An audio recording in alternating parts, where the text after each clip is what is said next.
Welcome back. Thank you for joining me again today.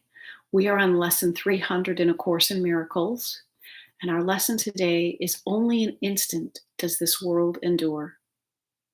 This is a thought which can be used to say that death and sorrow are the certain lot of all who come here, for their joys are gone before they are possessed or even grasped.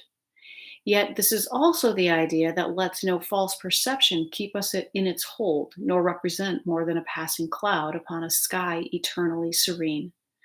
And it is this serenity we seek, unclouded, obvious, and sure, today.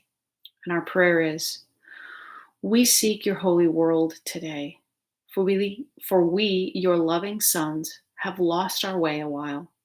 But we have listened to your voice and learned exactly what to do to be restored to heaven and our true identity. And we give thanks today. The world endures, but for an instant. We would go beyond that tiny instant to eternity. And that is the end of lesson 300. Only an instant does this world endure. When I think of this lesson, I am often drawn to waking up in the morning. And so often we have dreams, and there is such a conglomerate of events that happen in our dreams. And yet, when we wake up, what seemed to go on and on and on and on and on is over in a moment. And there is that fleeting thought of how quickly that passed. Even in life, and I can say that today just from this year, when we look back at any events, start talking about something that happened. Well, I think it was a couple years ago, and you learn it was 5 or 10 years ago. And you think at the time that you have small children that you will remember every moment and it's going to last an eternity. And in what appears to be the blink of an eye, your children are grown with children of their own. And this is the nature of this world. Life is eternal in its true state. This world, this 3D dense world, lasts only an instant. And we will wake up one day and it will be like a dream, and we will be surprised at all of the things that we feel like we wasted our time on. So focus on the love today, because that is the only eternal thing in this world. Let's see what Tina Spalding's channelings tell us.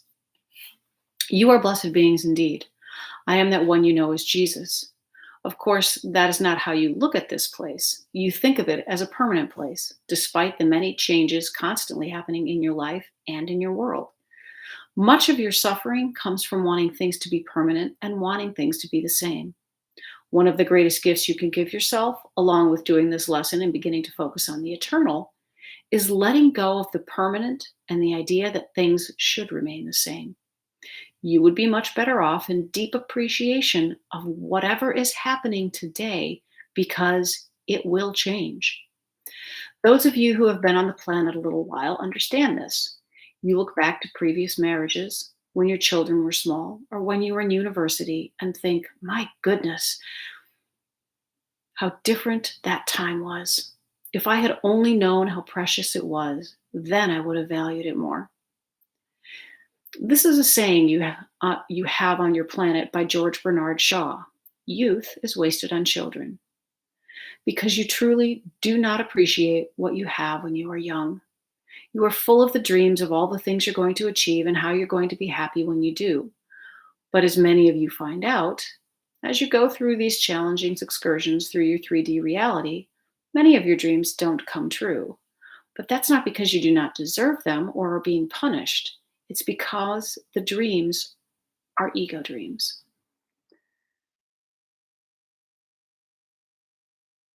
There are things you wanted that you did receive: a new car, a new house, or a new lover. And you found out they didn't make you happy, at least not long term. But the penny never really dropped from any of you, that these worldly assets are not what makes you happy. Yes, driving a new car will keep you entertained and stimulated for a few weeks, perhaps. But then the dissatisfaction will come again, and you will begin looking for the next thing and the next thing and the next thing that will fulfill you. One way of connecting to eternity is through the eternal now, through the practice of appreciation and gratitude, and knowing that whatever you have now, money, health, love, sickness, debt, doesn't matter whether it's good or bad. This too shall pass. And in the appreciation of those things, you will say for the lack, thank goodness this is not going to last. I will come out on the other side of this. If you have the idea of not resisting it, but looking at it and going, okay, well, I have a lack of funds right now, but what do I have in abundance? Is there a way of getting into a state of appreciation for what I'm experiencing right now? Perhaps you're experiencing a lack of money because the experience it brings you is what you need. Perhaps you have overly valued money. Perhaps you have not developed other aspects of your abundance practice, and not having money for a little while can aid you in that. Alternatively, if you have a lot, the ego's methodology would be fear of losing what you have. So if you have a lot, appreciate it fully, revel in it, roll in it, and squeeze all the juice you can out of what you have right now, because this too shall pass and change will come. This is an adjunct to your current practice. This idea of living fully in the now, regardless of whether you consider it good or bad, because each experience is going to expand the expression of yourself.